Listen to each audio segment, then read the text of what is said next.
Let's do a couple of topics. All right, we're going to do 3 off topics. Nolan, Chris, Eric. Nolan, go ahead. Good morning, Mr. Mayor. Good morning. Yesterday you talked about, the police department's push to redeploy badge-carrying officers from desk positions to the field.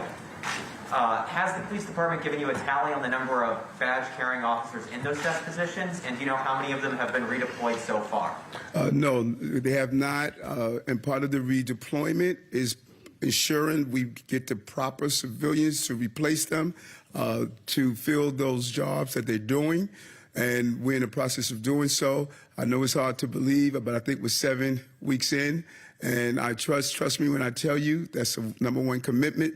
Many mayors have attempted to accomplish that task, and they have been unable to do so.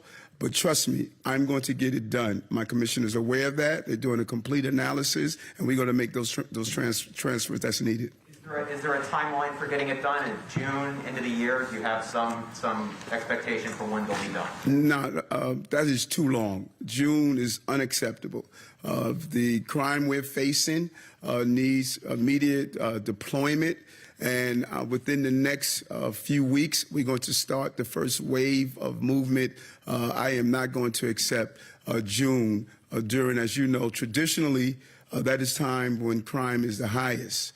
And we are not going to accept that long period of time. And so you will see in the next few weeks some of the necessary, appropriate transferring of those who are going to do actual public safety on the streets.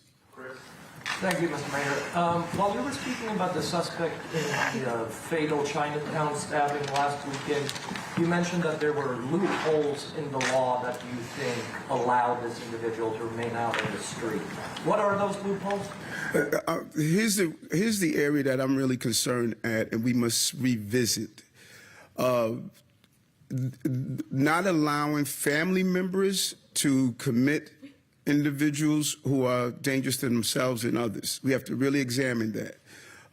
The proper expanding the definition of Kendra's law on identifying someone who's dangerous to themselves or others.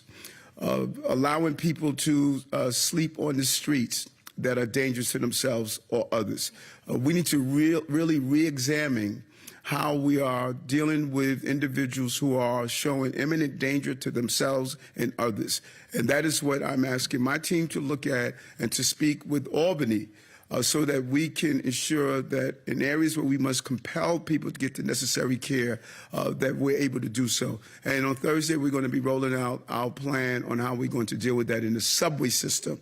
But that is one of the major problems we're facing. And I'm sure you know when you cover some of these stories, that's the common denominator we're seeing. We're seeing people with mental health issues that are not only dangerous to themselves, but dangerous to others, and we're walking past them every day until they carry out a particular action that leads to violence to people. Specifically in this instance of the Chinatown suspect, though, how do you believe Kendra's law would have been applicable in that situation? Well, I'm not sure if there was a real mental health history with this gentleman that carried this crime. But we need to look at that, examine that. The goal we must always do is find out when you have an action like this, let's do a deep dive and say, where were the warning signs? What should we have looked for?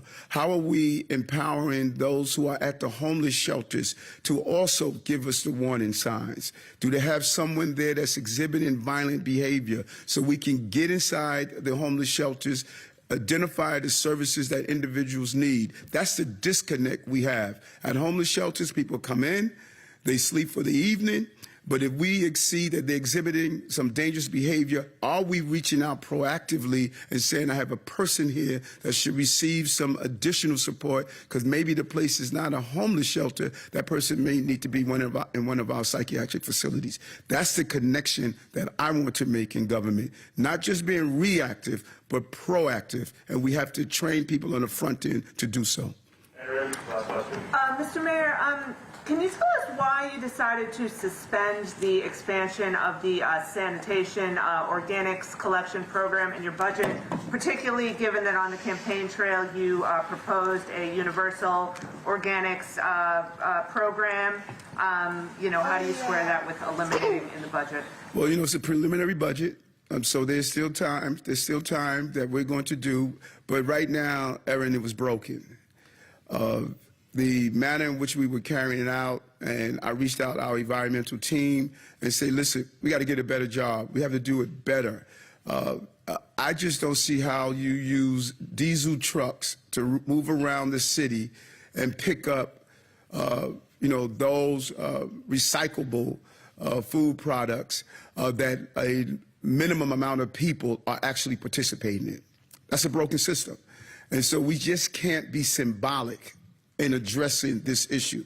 So my team is looking at how do we get it right? How do we maximize participation? How do we think differently? Let's see what other states and countries are doing so we can finally get it right. We did not have it right, and I want to get it right so that we won't use taxpayers' money and dollars just to do a symbolic program. And that is why we're doing this. Thanks, everybody. Appreciate it. All right. Thank you. You say hello to the little one.